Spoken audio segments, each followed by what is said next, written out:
Okay, so here we're on page G2, and what we want to look at first is the overall process of photosynthesis.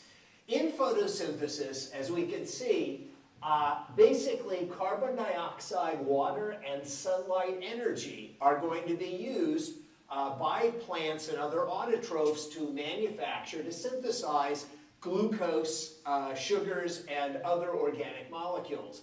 Now you'll notice that if the plant is obtaining its carbon and oxygen from carbon dioxide and the hydrogens to make glucose from water, then it doesn't use the oxygen that's in water. So in fact, that oxygen is going to simply be released into the atmosphere as O2. So that oxygen that is released by plants into the atmosphere actually comes from water molecules. Now, the source of energy that's used to join these atoms together comes from the sun, sunlight in the form of sunlight energy. And we have already covered how chlorophyll can absorb this light energy. We know that it especially absorbs violet, blue, and to a lesser extent red light energy. It cannot absorb and use green light energy. Now there are many, many enzymes and coenzymes involved in this process of photosynthesis. So this is not just a single step, but it takes many, many steps to join these atoms together and turn them into organic molecules such as glucose. Now some terms that we have already learned that we want to employ in this photosynthesis are oxidation and reduction. And we'll remind you that oil rig, oxidation, is a loss of hydrogen atoms and electrons, and reduction reactions is a gain of hydrogen atoms and electrons. So you'll notice that the hydrogen atoms are going to be removed from the water molecule. And so anytime hydrogen atoms are removed from a molecule, that's called an oxidation reaction. Oxidation is a loss of hydrogens. So we've written here that water is oxidized into oxygen. And all that means is that the hydrogen atoms are removed from water so that all that's left is oxygen, and that's released in the atmosphere. Now, what becomes of these hydrogen atoms? These hydrogen atoms are actually picked up and removed from the water molecule by a coenzyme called NADP. Now, NADP technically stands for nicotinamide adenine dinucleotide phosphate. Don't worry about that. We're just going to call it NADP. And all that this coenzyme does is it picks up those hydrogens from the water molecule, and it's going to transfer those hydrogens two at a time. You can see we've written NADPH2. So it transfers those hydrogens two at a time onto the carbon dioxide. And so since carbon dioxide is going to be gaining those hydrogen atoms as it is turned into sugar, into glucose, so we know that reduction is a gain of hydrogen atoms. So we have written that carbon dioxide is thus reduced into glucose. That means it just gains the hydrogen atoms. Now, in this process of photosynthesis, we said that it involves many, many steps.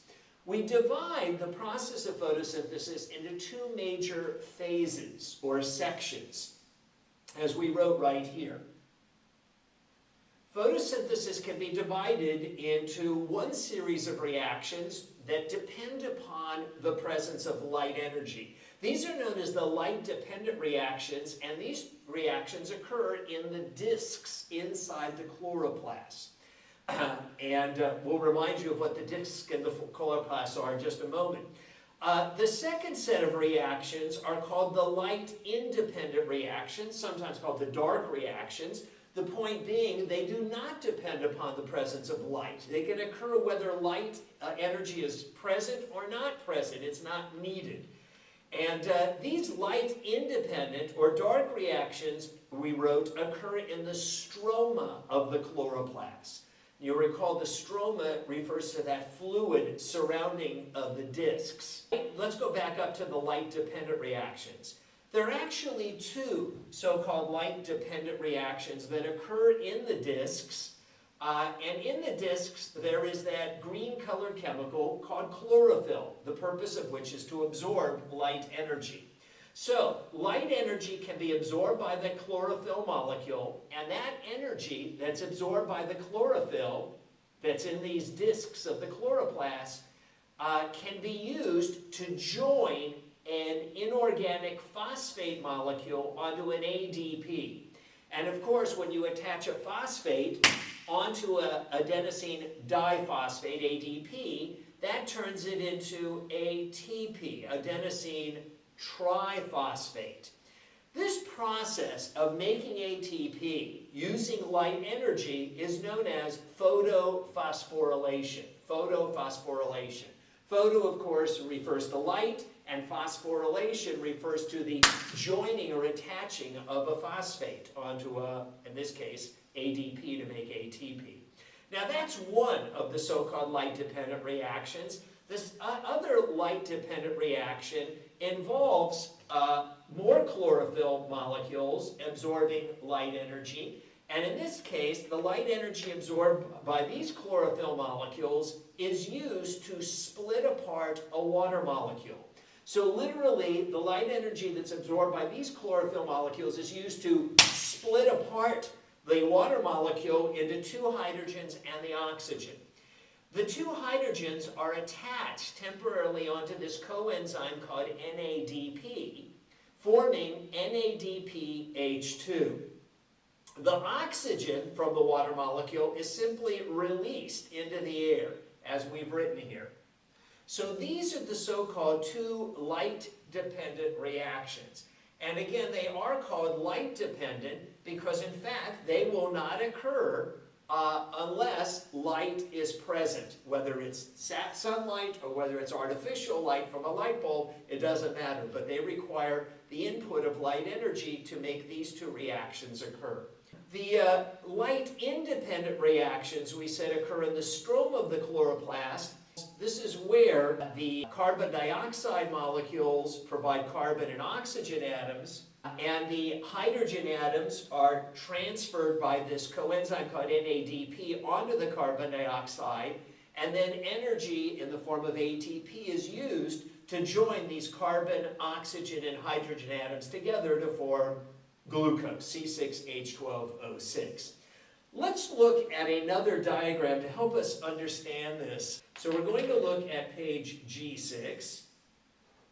We've written that right here. See page G6. And at the bottom of G6, on the bottom right of G6, we are reminded of the structure of a chloroplast. We, of course, have previously learned and been tested on chloroplasts, which we covered in our description of cytology in section E. So you'll recall that a chloroplast consists of these stacks of discs, sometimes known as grana, and inside the discs are both chlorophyll to absorb light energy and many enzymes. The fluid surrounding these discs is called stroma, and that stroma fluid also contains many enzymes. Since enzymes catalyze chemical reactions, we appreciate that there are many chemical reactions occurring both in the discs and in the stroma fluid. Here is an enlarged view of the discs. And in the discs, as we've indicated here, is where the light-dependent reactions occur. That's why it shows the sun shining here, light. And that light energy is absorbed by the chlorophyll. And of course, there are many enzymes to catalyze these chemical reactions. There are two sets of light-dependent reactions occurring, but they are described again right here on your left.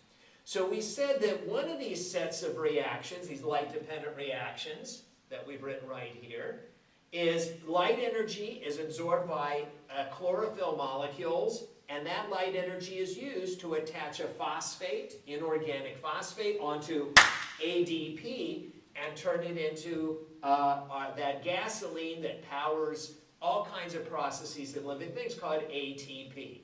We call this photophosphorylation. the process of using light energy to phosphorylate ADP into ATP. Incidentally, this particular reaction is also referred to in many textbooks as photosystem 1. Photosystem 1. There is a second series of reactions that occur, sometimes known as photosystem 2. And in this case, this is where light energy is absorbed by chlorophyll, and that light energy is used to split the water molecule apart into two hydrogens and oxygen. The two hydrogens are attached to NADP, that coenzyme, to form NADPH2, and the oxygen is simply released into the air. So these are the two light-dependent reactions that are occurring in these disks. So we see that basically two chemicals are formed in those disks using light energy.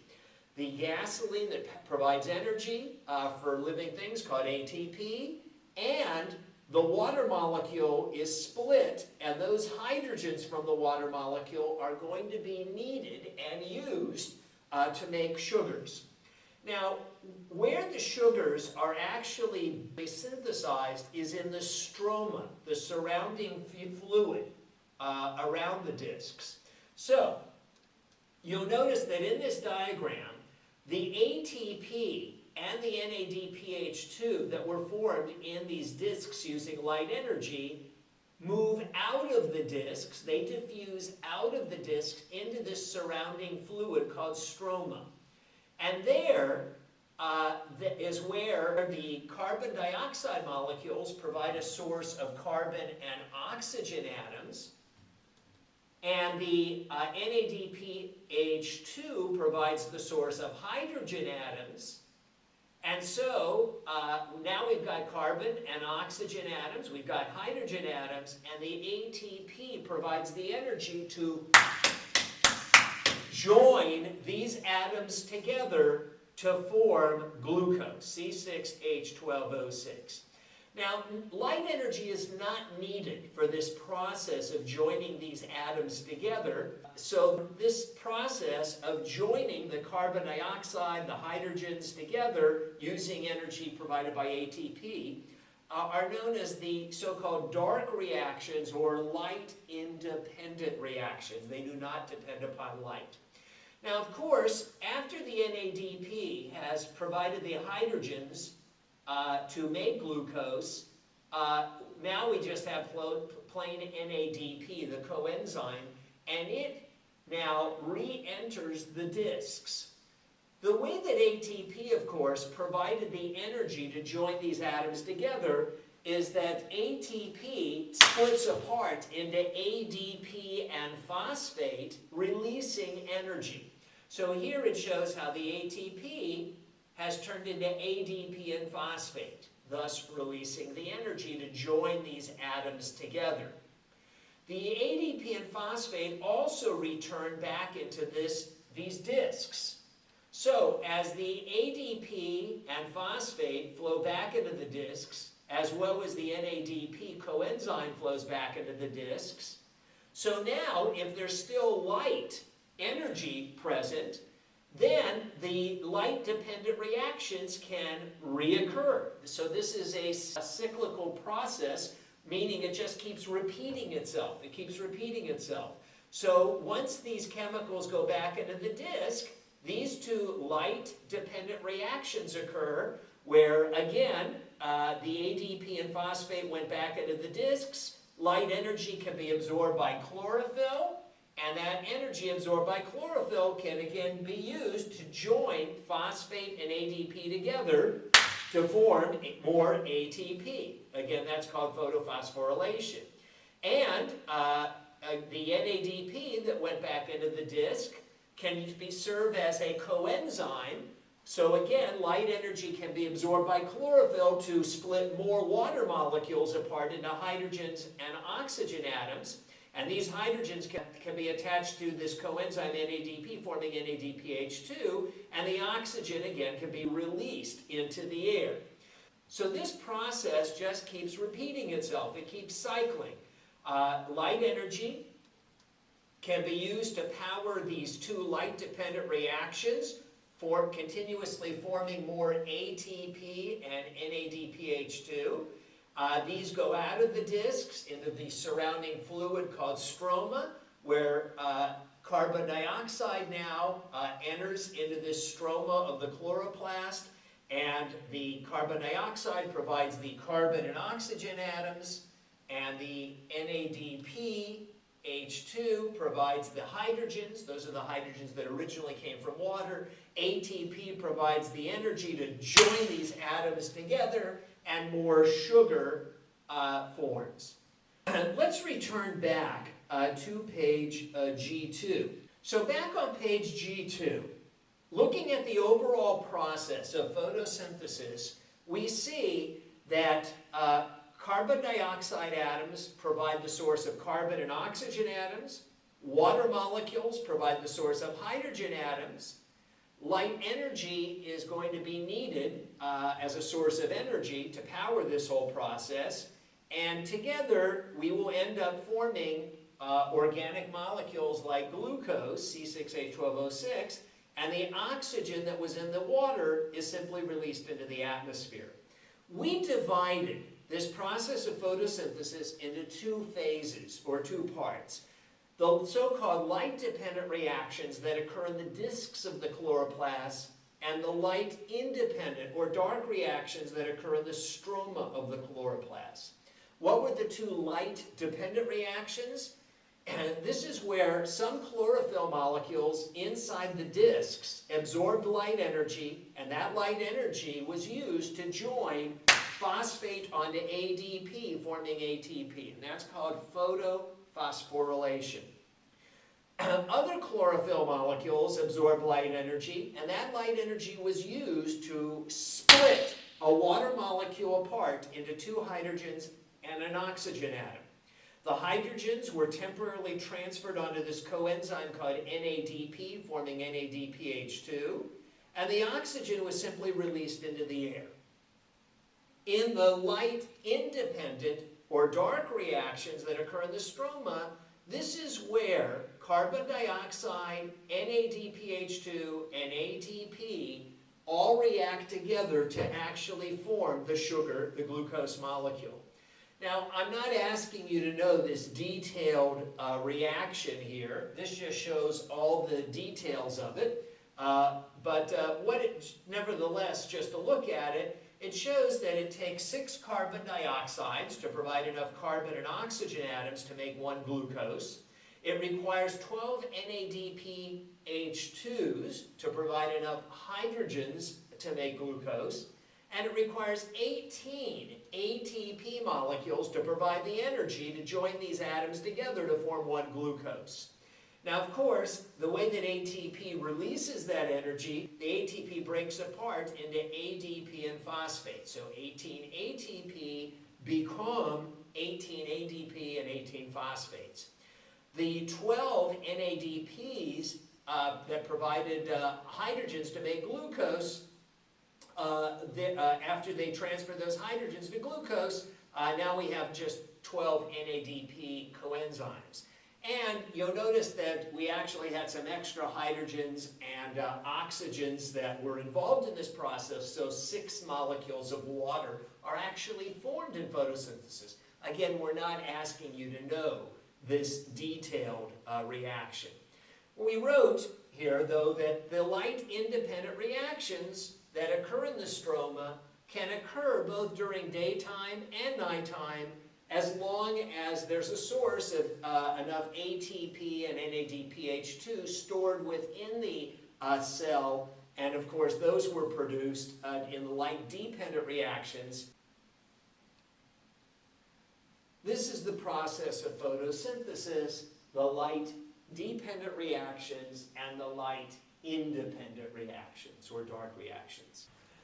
This is also summarized in this flow chart at the top of the page. Now, it may be that you find the pictures at the bottom easier to understand than the flow chart, but let's just look at the flow chart. In the flow chart, it shows, here's the source of light energy, whether it's the sun or a light bulb. And in the light-dependent reactions, and where do the light-dependent reactions occur? They occur in the disks. That's where they're occurring. And basically what happens, what's formed in those disks, in the light-dependent reactions, is ATP is produced, and the water molecule that is needed enters these disks, and the hydrogens are attached to the coenzyme called NADP, forming NADPH2. And what became of the oxygen in the water molecule? The oxygen was released into the air. So the only time that plants are releasing oxygen into the air is when there's light present. Now, in fact, this is the reason why some of you have heard the following expression. Some of you have heard the expression, and it's not really true, but part of it is, that you shouldn't have a plant in a bedroom because it will use up the oxygen in the room at night. Has anybody ever heard that? Who's heard that? Nobody? Nobody has. All right, well, some people have heard it. Obviously, it's absolutely fine to have a plant in a bedroom. But the basis of that phrase is because the only time plants are giving off oxygen is during the daytime. When there's light present, a light energy is used to split apart the water molecule as a source of hydrogens, and oxygen is released into the air. At night, when there's no light present, the plants do not break apart water molecules and release oxygen in the air, and in fact, they do use oxygen at night. They also use oxygen during the day. So at night, plants do not become a source of producing oxygen, but only of using oxygen. So there is truth to that. It's just that you don't have to worry about it. There's enough oxygen in the air where they're not going to use up all the oxygen in your bedroom. Okay, now, we've described the light-dependent reactions. The ATP and the NADP coenzyme with those hydrogens then go out into the stroma fluid. It says stroma. And there, the so-called light-independent or dark reactions occur. So what is occurring in the light-independent reactions? This is where carbon dioxide molecules and the hydrogens that are being transferred by the NADP coenzyme are joined together and turned into glucose. And what provides the energy to join these atoms together are ATP. So sugars are actually formed at the end of the light-independent reactions occurring in the stroma. Now we know that the way ATP releases energy is that it breaks apart into ADP and phosphate. And we also know that this coenzyme NADP, after it transfers the hydrogens, so then it's going to, here it is right here, NADP, it's going to come out of the stroma fluid and go back into the disks. So we see that what's returning back into the disks are the ADP and phosphate and the NADP coenzyme, and they return back into the disks, and if light is still present, this whole thing can occur again, where we can use light energy to join ADP and phosphate together to form more ATP, and we can use light energy to break apart more water molecules and attach those hydrogens onto the coenzyme NADP and form NADPH2, and the oxygen from the water can be released into the air. So this flow chart is really simply showing the same thing that this picture does. It may be that you find the picture easier to understand than the flow chart, but it's really showing the same thing. Okay, let's go back to G2. So back on G2,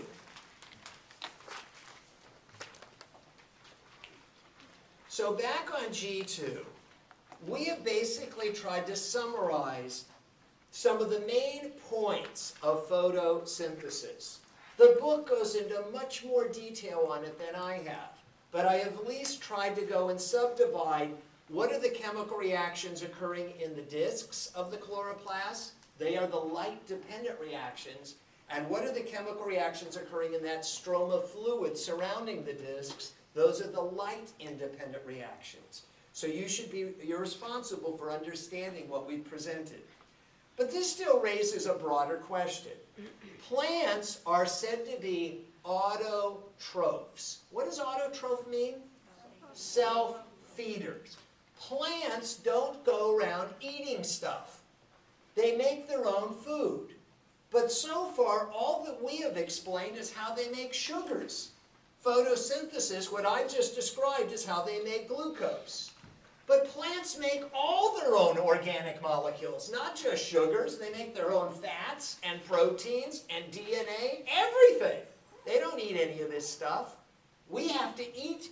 The way we get sugars is we eat foods containing sugars. The way we get proteins is we eat foods containing proteins. The way we get nucleic acids to make DNA, we have to eat foods containing them. So how do plants make all these other types of organic compounds? I've only explained how they make sugars. So look, if plants can make monosaccharides like glucose, and other monosaccharides like fructose, because after all, fructose and galactose have the same molecular formula as glucose, C6H12O6, then they can join monosaccharides together to form disaccharides, right? And they could make sucrose. Sucrose, table sugar, is glucose and fructose. That's just two simple sugars, monosaccharides, joined together. And if they can make monosaccharides like glucose, they can join lots of glucose molecules together to form a polysaccharide such as starch, amylose, or cellulose. Those are polysaccharides, polymers of glucose. So the point I'm trying to make is once plants can make these simple sugars by photosynthesis, they can join simple sugars together to form disaccharides and polysaccharides that we learned about on pages originally D1 and D2. All right, so they can make starch and cellulose. Those are polysaccharides. Furthermore, we know that if plants or any other living things have sugars, they can turn sugars into fats. We can turn sugars into fats. If you eat a lot of sugar, you'll get fat because the sugars can be turned into fats. Sugars are made up of carbon, hydrogen, and oxygen atoms, and fats are made up of carbon, hydrogen, and oxygen atoms. So you don't need any additional atoms, you just rearrange them. So that explains how plants can make fatty acids, unsaturated fatty acids, and oils, vegetable oils. Now, okay, fine. So plants can make complex carbohydrates and fats from these simple sugars. But how do they make proteins? And how do they make DNA without eating anything? Here's how. Plants can make amino acids. How?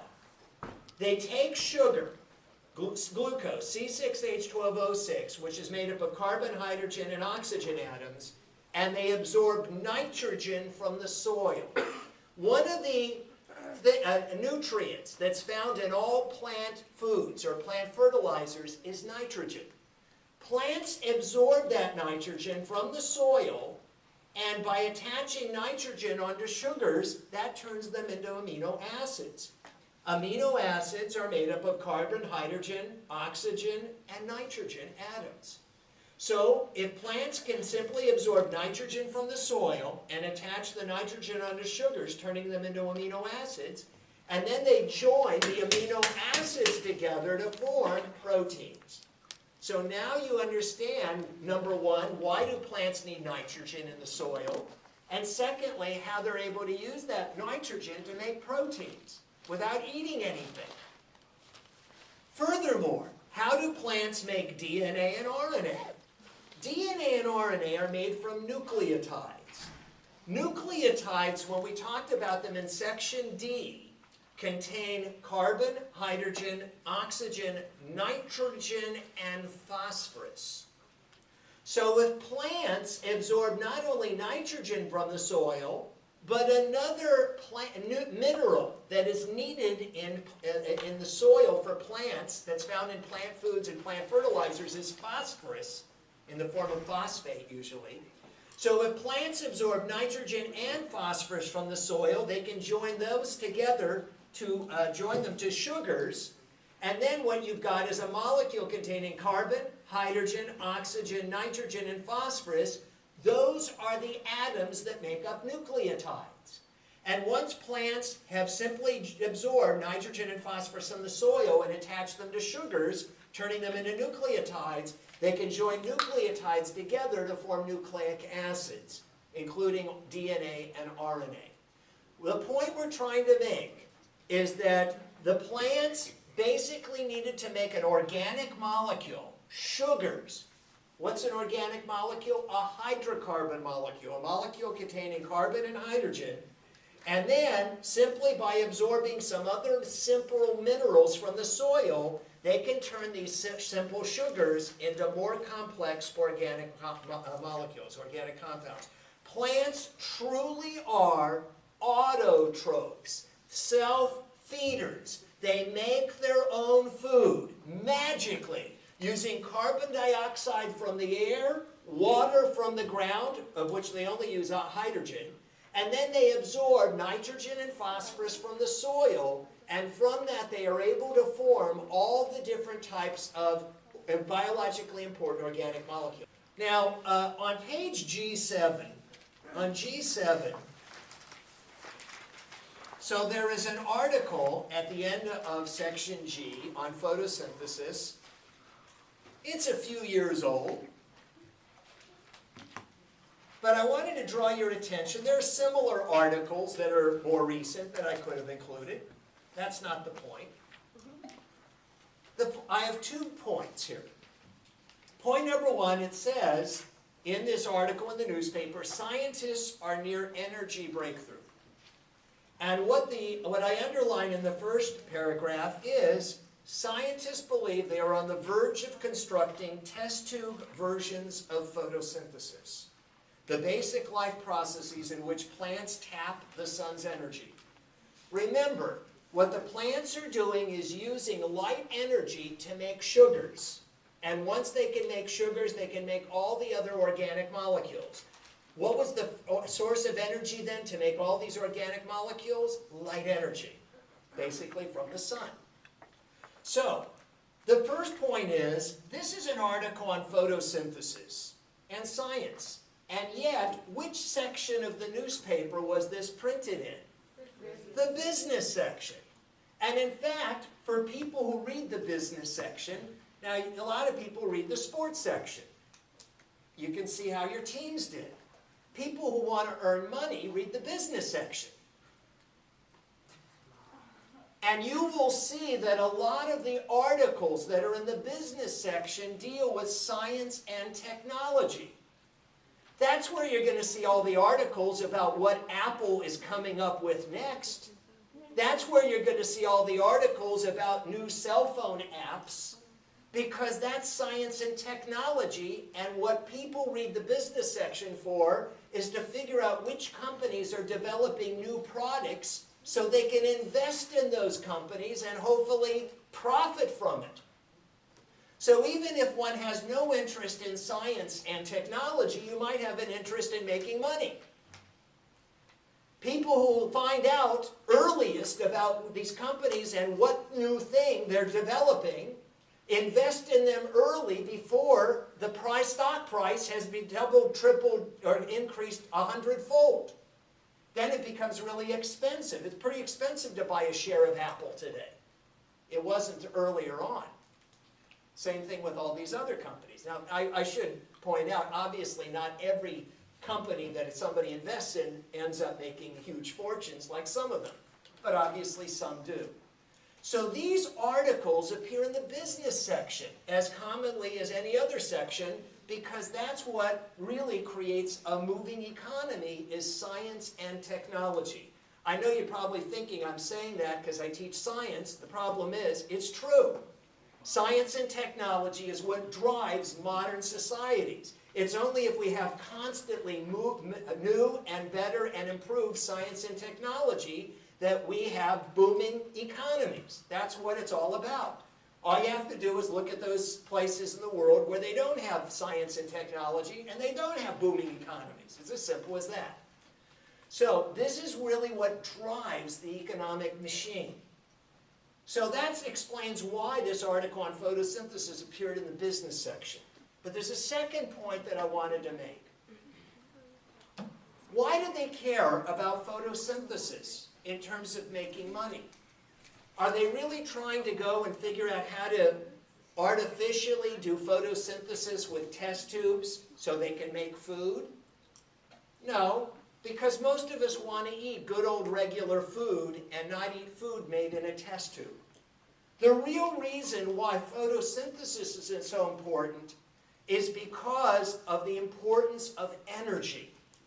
Because not only is science and technology important, but energy production provides the energy to power all of technology. Now, right now, we all know we are primarily, the major source of energy are fossil fuels, oil, gasoline, coal. We all know about that. We hear it all the time. And obviously, there's all kinds of problems with using fossil fuels. One is pollution. Another is economic. The price of fossil fuels keeps going up. Just check the price of gasoline when you fill up the tank. And the third problem is political. Where a lot of the gasoline comes from is in parts of the world that are very politically unstable. So for political and economic and environmental reasons, there are a lot of problems with using fossil fuels. What if we didn't need gasoline or oil or coal at all? You'd say, well, how could we have to have it? What if we could make those organic molecules? Oil and coal contain hydrocarbons. They are organic molecules. What if we could make them? You'd say, make them from what? Make them from the same way plants make them, out of carbon dioxide, water, and light energy. There's plenty of carbon dioxide in the air. There's plenty of water. And the sun is always shining. All we need to do is to be able to replicate what plants do. Plants make organic molecules using carbon dioxide from the air and the hydrogens from water molecules, and use the sunlight as the source of joining carbon dioxide and hydrogen atoms together to form hydrocarbon organic molecules. The first company that figures out how to do this basically solves energy production for essentially ever, because we tap into the energy from the sun and just use carbon dioxide and water. That's why it appeared in the business section. And they are working on this.